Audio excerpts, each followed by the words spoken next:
আজকে সকালে খুব মনটা খারাপ হয়ে গিয়েছিল খবরের কাগজের একটা রিপোর্ট দেখে যে একটা জরিপ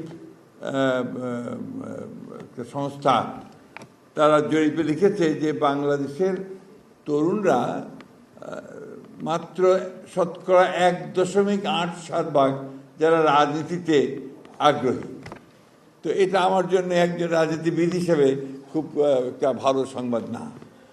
তারপরে আজকে এখানে এসে অবশ্য আমার আশা বেড়েছে। আমরা লিবারেল ডেমোক্রেসিতে বিশ্বাস করি। আমরা বিশ্বাস করি যে আমার কথা বলার স্বাধীনতা থাকতে হবে, তোমারও কথা বলার স্বাধীনতা থাকতে হবে, এবং এটাই হচ্ছে উপযুক্ত একটা ডেমোক্রেসি।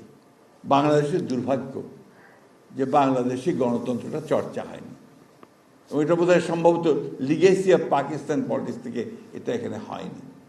আমরা এখানে দেখেছি খুব অল্প সময় ধরে চর্চা হয়েছিল, তারপরে আবার সেই চর্চা থেকে আমরা দূরে সরে গেছি। আমার দুই দলের বিতর্ক শুনে খুব ভালো লাগছিল। তো একটা আমার আপত্তি আছে, এই যে আপনার মাননীয় প্রধানমন্ত্রী আর মাননীয় স্পিকার কথাটা, এটাকে আমরা বাদ দিতে পারি না। আমার কেন জানি মনে হয় যে এই মাননীয় কথাটা থেকে কিন্তু সমস্ত অটোক্রেসির জন্মটা বোধহয় হয়। আমি আমার অভিজ্ঞতা থেকে